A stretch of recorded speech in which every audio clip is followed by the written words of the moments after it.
In the blink of an eye.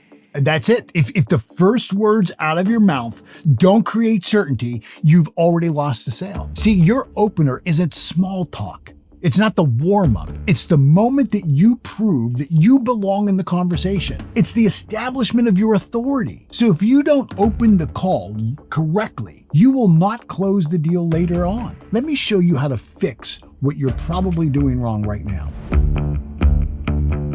See, certainty is not about the script that's memorized in your head. It's about the state of mind that you carry into every single call. If you pick up the phone hoping the prospect will be kind, be receptive, then you've already positioned yourself as the subject, not the originator in this dynamic relationship. See, I tell people all the time, sales isn't about pressuring your prospect. It's about transferring to them the emotion of certainty in an elegant way that feels natural, not forced. And this is only possible when you've decided before the call, even before it begins, that you belong in that conversation, that you are the authority, that you can help them solve their problem, and that they have a problem that needs solved. See, in the Martinelli sales method, certainty means your emotional state matches the result that you're promising. It's not about raising your voice or pushing through. It's the quiet, calm confidence that says, I know who I am, I know the problem that I solve, and I know that I'm the very best person to help. See, that tone carries more influence than all the cleverest opening lines you can ever have. I'll never forget the first time I landed a 7-figure deal from a cold call. The business owner cut me off and said, "You've got 30 seconds. See, most people would have panicked, but I'd already decided before I dialed that call that I was the expert in the conversation. So I calmly said, "That's perfect. That's all I need." And I gave him one clear line about the revenue I could help him recover. He stayed on the phone for 30 minutes, and I ended up landing one of the largest deals I had ever negotiated. See, every salesperson has to choose. Are you going to let the prospect decide whether your opener has value, or are you going to decide in advance that your words will carry weight and will land with that prospect with authority? I want you to remember something. Rapport is not about being liked. Most people think, rapport is, know, like, and trust. Yes, it's about being trusted, but being trusted as an authority, as somebody who understands the prospect's world and the context that they live in it. It isn't telling someone that you also like the golf or that you grew up in the same hometown.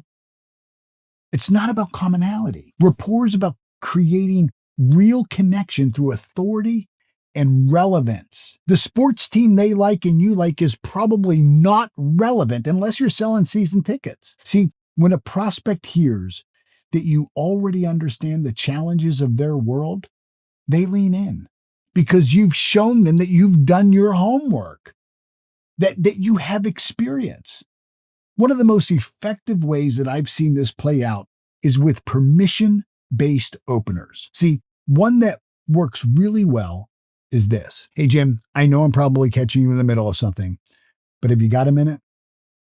I know I'm probably catching you in the middle of something, but have you got a minute?" That statement really kind of disarms the tension of the cold call. It acknowledges reality. You probably are bothering them. They are probably in the middle of something. And it respects their time. It builds rapport by showing empathy, by showing understanding, and that you still are the authority because you have something important worth interrupting them. Early in my career, I made the mistake of thinking that rapport was all about being liked. I once spent the first few minutes just telling jokes with prospects, trying to win them over. Finally, eventually they come in, "Look, I don't care if you're funny. What do you actually do? What do you actually do?" When Bill Reichel with Reichel Realty said that to me, "Paul, I don't care if you're funny. What do you do? What does your firm do different than my current cleaning company?" It hit me so hard that I learned in that second that rapport was built on relevance, not on humor, not even on friendliness. And from then on, I started leaning in every single conversation with what mattered to them, not what I thought would make me likable. It wasn't about me. It's about them. True rapport is when the other person feels and thinks, this person knows me. This person gets it. They understand my map of the world. See, when you earn that level of trust, that level of authority, the sale no longer feels like you're selling. It really does feel like you're serving. People don't remember your script. You know what they remember? They remember how you made them feel in those first 4 seconds. Tonality is the real language of sales. A confident introduction said in the wrong tonality will land with desperation. The right words said with the right energy can stop someone in their tracks, make them feel right at home. See, in our cold call framework, we teach how to layer tonalities. You begin with a calmness to establish safety. You move into a mystery to create intrigue. And then you land with absolute certainty to anchor trust. That rhythm, that layering, keeps a prospect listening because it's interesting, because their subconscious mind hears these shifts and feels pulled into the flow of a conversation. Early on, I remember a time when I completely botched a cold call opener. I misread my notes and I used the wrong name of the company. The line landed like a brick. Dead silence. And in that moment, I had to choose. Do I panic or use tonality to reset the room? I slowed down. I dropped it into what I call utter sincerity. And I said, that's on me. I'm sorry, I rushed. Let me get this right. The humility in my tone carried the conversation forward. 10 minutes later, I booked a meeting. See, my words failed me. My tonality saved me. Every great salesperson becomes fluent in tonalities, not some robotic, not fake, but intentionality. Do you sound like someone worth listening to? Do you sound like someone reading from a script? See, that's the difference between a call that gets hung up on and one that can move forward. Now, look, before we go any further, I want you to stop and I want you to grab free resources that I've created for you. It's called the Cold Call Framework, and it's going to give you the exact step-by-step flow that I've been teaching right here. Inside, you're going to find the full sequence, how to open with certainty, how to set frame, what questions to ask, and how to guide the call into a natural next step. Think about what that could mean for you. Instead of kind of winging it or sounding like a robot and hoping, that today's calls go better than yesterday's, you have a predictable process that builds certainty and rapport based on real trust, trusting your authority.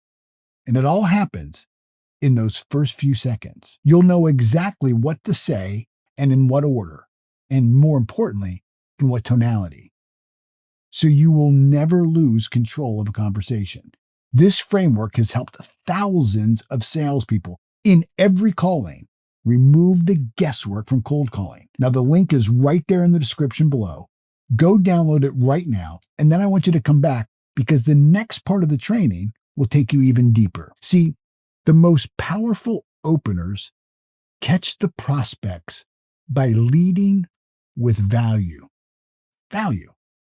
And what is value is what's valuable to them. See, when you lead with the problem that they already know they have, you immediately earn their attention. I'll never forget calling on a CEO who bluntly said, "Hey, Paul, I hate cold calls." And instead of retreating, I laughed and I said, "Hey, look, that makes two of us.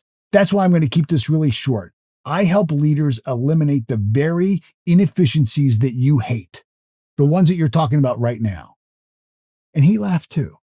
And in that moment, a wall came down, just for a second. By leading with a little bit of value and humor, I reframed the entire conversation. The humor worked because it was tied directly to the value proposition of the conversation. See, value-driven openers work because they respect the prospect's time. You're not dancing around the point. You're demonstrating the relevance in that very first breath, the value that it brings to them. That's the fastest way to move from stranger to trusted advisor. You want to lead with the problem that you solve. And practice is the most important ingredient for successful cold calling. It's not about memorizing lines. It's about rehearsing your self-confidence and presence. And until your certainty, until your authority is second nature to you. You do that through evaluated experience, recording your calls, writing down where did you break certainty? Ask yourself every single time, where did I break certainty? See, you don't rise to the occasion on the cold call. You fall back. You default to the level of your training. That's why practice is the most overlooked but most critical element of success. Now look, a good script can give you structure, but not mastery. Mastery comes from rehearsal and then evaluating that rehearsal. It comes from experience and then evaluating that experience until it feels like it's your natural voice. I once had a call go sideways because the prospect interrupted me halfway through the opener, and I froze. Because you know what? I didn't practice being interrupted. I had memorized the words, but I hadn't practiced the flow. And that day I learned. You have to practice breaking your script with interruptions. You can't just read the words. You have to embody them. From then on, I rehearsed my openers out loud in different tonalities until they become as natural as saying my own name. See, mastery is built in the hours that no one sees. You want to practice your opener until you can deliver it in your sleep. It's second nature. Record yourself, listen back, adjust your tone, and repeat. When you step into a live call, you're not going to be scrambling for words. You'll be leading with certainty, rapport, and value. Remember, cold calling isn't about gimmicks. It's about transferring the emotion of certainty, establishing rapport, using tone, offering value, establishing yourself as the authority, and practicing this as much as you can. I want you to master these 5 things, and you will never, ever fumble the opener again because you will own the confidence. It will be within you, not something you're trying to get from outside.